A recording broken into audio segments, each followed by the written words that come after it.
Aka, siz ham o'rganasiz bugun. Polsha Varshava tomon yo'lga chiqamiz. Tumon bo'lyapti. Dementorlar chiqib keladi hozir daryoda. Polsha territoriyasiga o'tdik chunki. Ana xolos pishdi gilos. Diyorimizda soat ertalabki 6. Mana biz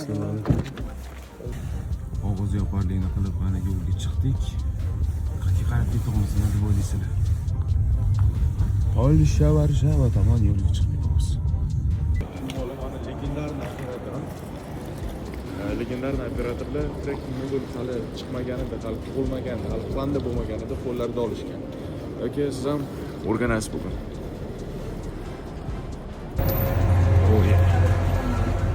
Va kirib oldik mana.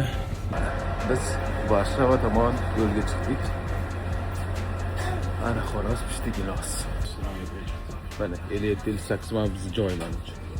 Shunday bitta ko'rgazmalardan bittasida aynan Litvadagi poyezdlarga o'rindiqlarni o'zgartirishgan to'g'risida bir joy ko'rgandim. Hattoki ularga odamlarga o'tirib ko'rib, nimadir yeb ko'rib, gaplashib o'tiradigan joy ham qilib qo'yishganda, rostakasin shunaqa o'tiradigan o'rindiqlar va siz stolingizni yanada kattaroq qila olasiz.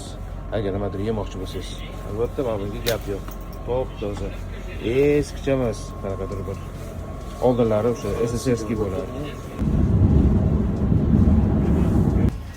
Soatimiz ertalabki 8 bo'ldi. Biz Polshani chegarasiga yaqin joyga borib qoldik. Hozir vagon almashtirishimiz kerak ekan. Spasibo, mana bu bo'lsa kerak menimcha. Voy, dod, Harry Potterdaqa tumanu, a?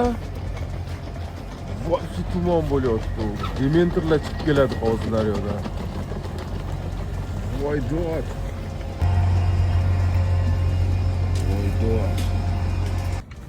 Polsha soldatlari sovuqda turibdi. Dokumentingizni tayyorlab qo'ying dedi. Hozir dokumentlarni tayyorlaymiz.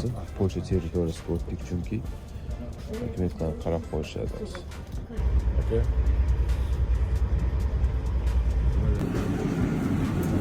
Obedda 1:30 bo'ldi mana. Varshava Sentralniga yetib keldik mana. Nihoyat, dahshat. Mana Polsha sizlarga, mana Polsha sizlarga.